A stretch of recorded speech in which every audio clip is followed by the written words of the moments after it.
ఈరోజు ఖానాపూర్ మండలంలోని పాత ఎల్లపూర్ గ్రామంలో భూభారతి రైతు రెవెన్యూ సదస్సులో ఎడ్డన్న అనే రైతుని మరి ఏఎస్ఐ రామచందర్ గారు మెడపట్టి గెంటేయడాన్ని తీవ్రంగా ఖండిస్తున్నాం, చింతిస్తున్నాం.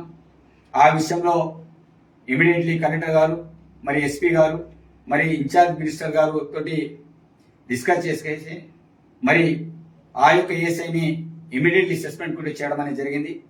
మరి రైతుల పక్షాన ఎవరు ఈ రకంగా వ్యవహరించినా వారి మీద ఈ ప్రజాప్రభుత్వంలో కఠినమైన చర్యలే ఉంటాయి. మరి అగ్గిపెట్టే హరీశ్రావు గారు మరి ట్విట్టర్లో పెడుతూ నిజంగా తను ఒక సమాచారాన్ని సంపూర్ణంగా తెలుసుకునే పెట్టాలి. మరి ఆ సదస్సు జరిగింది పాత ఎల్లాపూర్లో, తను పెట్టింది తహసీల్దార్ కార్యాలయం అని. అదేవిధంగా హరీష్ రావుకి నేను అడుగుదలుచుకున్నా, మీ ప్రభుత్వ హయాంలో ఖమ్మం మిర్చి రైతుల్ని బేడీలేసుకుని జైలుకు పంపించారు.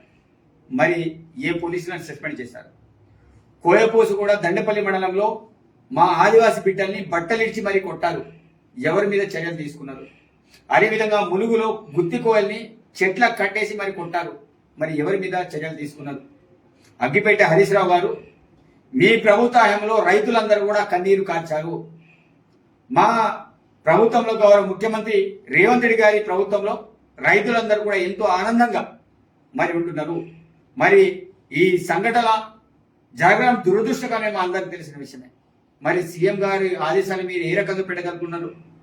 ఆ రోజులు మీ మామ హయాంలో ఒక హిట్లర్ లాగా, ఒక నియంతలాగా పరిపాలించారు. కానీ ఈరోజు ప్రజాప్రభుత్వం, మా ప్రభుత్వం ఈరోజు అందరినీ కూడా ఇబ్బంది పెట్టకుండా ఎంతో ప్రజాస్వామ్యబద్ధంగా ఈరోజు ప్రభుత్వాన్ని నడిపిస్తున్నాం.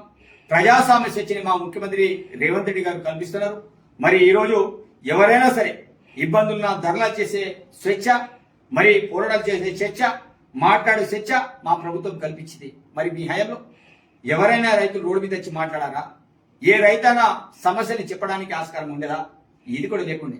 అది మీది హిట్లర్ పాలన, మీది కర్కశ పాలన. మా పాలన ప్రజాపాలన.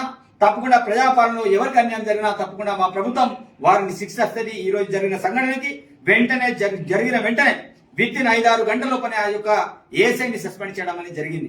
కాబట్టి తెలిసి తెలవకుండా ఇలాంటి ఇష్టం వచ్చినట్టు మరి మిసైలు పెట్టడం ఇది తగునా అని హరీష్ రావు గారిని ఈ సందర్భంగా నేను అడుగుతున్నా.